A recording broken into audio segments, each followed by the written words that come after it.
बिस्मिल्लाहिर्रहमानिर्रहीम। बाकुर इউনিয়ন যুব দল কর্তৃক আয়োজিত 4, 5 এবং 6 নম্বরের কর্মী সভার আজকের অনুষ্ঠানের প্রধান আকর্ষণ 90 গণঅভ্যুত্থানের মহানায়ক ডাকসুর সাবেক পিপি, 4 বারের সাবেক এমপি, সাবেক সফল মন্ত্রী, বিএনপি চেয়ারপারসনের সম্মানিত উপদেষ্টা, এক নামে যাকে চিনে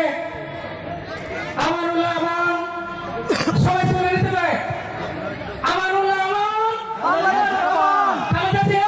আমান, আমাদের মাঝে উপস্থিত আছেন ঢাকা 2 আসনের আগামী দিনের কান্ডারি যোগ্য পিতার যোগ্য সন্তান, আমার রাজনৈতিক অভিভাবক, আমাদের সকলের নয়নের মণি, ঢাকা জেলা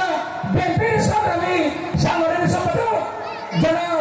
ব্যারিস্টার ইরফান ইবনে আমান অমি ভাই এবং